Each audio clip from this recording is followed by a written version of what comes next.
பண்றான் அதுக்கு. அதனால இப்ப நான் திவ்யா தான் நோட்ட போறேன். திவ்யா நோட்னா அவ வந்து பேசுவான். பண்ணுவோம். என்னைய பேசாத பேச்சா பிரஜன்னா என்னென்னலாம் பேசிட்டு இருந்தாரு. அதான் it's all is fair in war and love everything. Okay. பார்வதியின் கேவலமான மட்டமான மோசமான ஸ்ட்ராட்டஜி அடுத்தவங்களை எரிய வச்சு அதுல குளிர் காயுறது அப்படின்ற மாதிரியான நிறைய சம்பவங்களை நம்ம லைவா பார்த்திருப்போம். பட் பார்வதியே இப்ப அவங்க வாயாலே கன்ஃபெஷன் கொடுத்திருக்காங்க.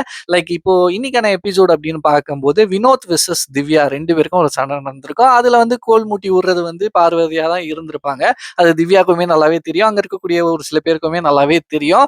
பட் பார்வதி வந்து எதுவுமே யதார்த்தமாக செய்யல. எல்லாத்துக்கும் பின்னாடி வந்து ஒரு ப்ரீ பிளானிங் இருக்கு. இன்னைக்கு யாரை சண்டை மூட்டி விடலாம், இன்னைக்கு யாரை வெறுப்பேத்தலாம், இன்னைக்கு யாரை மேனிபுலேட் பண்ணலாம் அப்படின்ற மாதிரி அவங்க மண்டையில நல்லா ஓடிட்டு இருக்கு அப்படின்றத வந்து இந்த மாதிரியான ஒரு சில விஷயங்களை பார்க்கும்போது ரொம்ப நல்லாவே தெரியுது அப்படின்னு சொல்லி ஆகணும். அண்ட் இந்த ஒரு கிளிப்பிங்ல கம்ருதீனும் பார்வதியும் பேசிட்டு இருக்கும்போது ஒரு விஷயத்த சொல்லியிருப்பாங்க.